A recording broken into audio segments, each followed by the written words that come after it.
Hi there, my name is Maddie, and today I'm going to be talking about the amount of rape that happens on college campuses.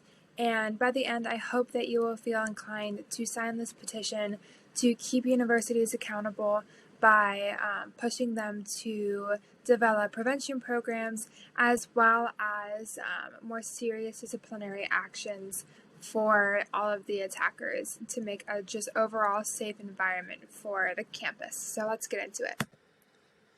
So the different areas I'm going to be talking about today are going to be the statistics surrounding the issue, why policies aren't currently working super well, what other schools are doing, and also some solutions that would better implement a safe environment.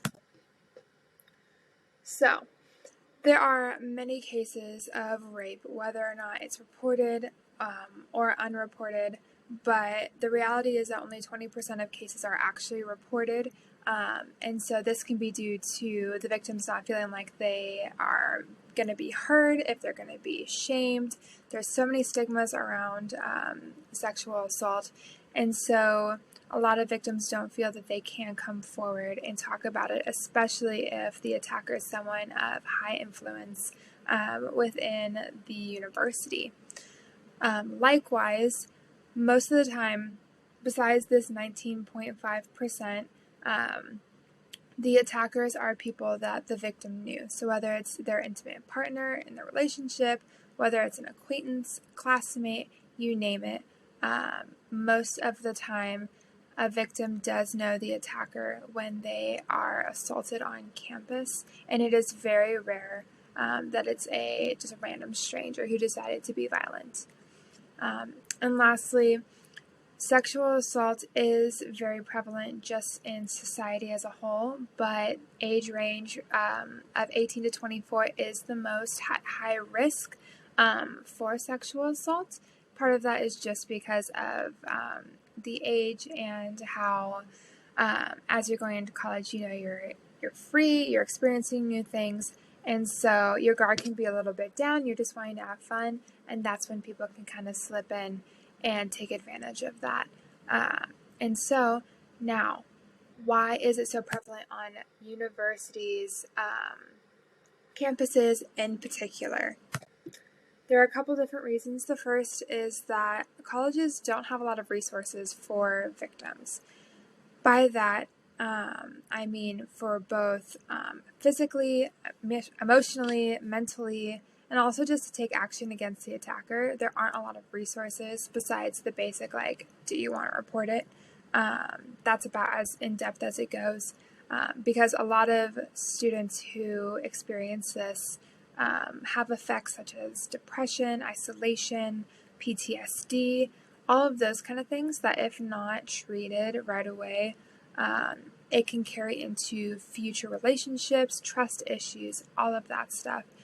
And so if the university isn't giving tools to help start coping with those different things, then it is setting their students up for failure in their future endeavors, which I think is the exact opposite of what a university should be doing for its students. The next thing is going to be cases aren't disciplined seriously. Part of that reason is because of the stigma surrounding sexual assault, especially if the victim is a woman. A lot of the times they ask the women, were you drunk? What were you wearing? What were you guys dating? There are a lot of different gray areas that can create this stigma and cause the victim to not want to come forward because of the feeling of shame or guilt that they end up feeling from all these questions that are being asked by the university. Another thing is that universities have a really strict evidence law that can make it nearly impossible to convict the attackers on university grounds. This is hard because it will happen weeks, months after the initial event, and so by that time a lot of evidence isn't there, and so it can make the victim feel hopeless and the attacker feel like they got off scot-free, which is not okay. So these are some of the procedures and policies that I found of other schools ASU has been probably the most impressive out of all of them. They offer a full page of resources, including anonymous reporting and also definitions to what sexual violence is. That is super important because you might not think that you're a victim, but you are, and you have options, and they give you a lot of different options on their website, which is super awesome. Another one is going to be University of Arizona. They're also really awesome. Not as put together as ASU, but they do offer a lot of phone numbers to local police. They also have a bunch of brochures and pamphlets on how to file a restraining order and how to be safe within the campus, which I think is super vital for students to have that kind of resource. So, the solutions. There are two main solutions I want to focus on: the safety programs and better disciplinary actions. So, for disciplinary actions, Title IX is awesome because it offers a more in-depth look at the process of convicting and gathering evidence and all of that stuff. And it's also at the discretion of the victim.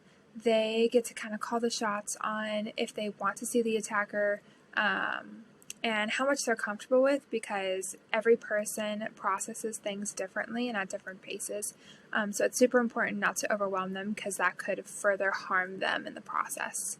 And also, in accordance to that, lowering the standard of proof needed to at least punish or convict the attacker to 50.1%. This will be huge because of the difficult nature of getting evidence for these types of cases. This allows for there still to be some punishment involved and to keep the attacker accountable, but it also makes sure that the victim isn't being pushed under the rug as well.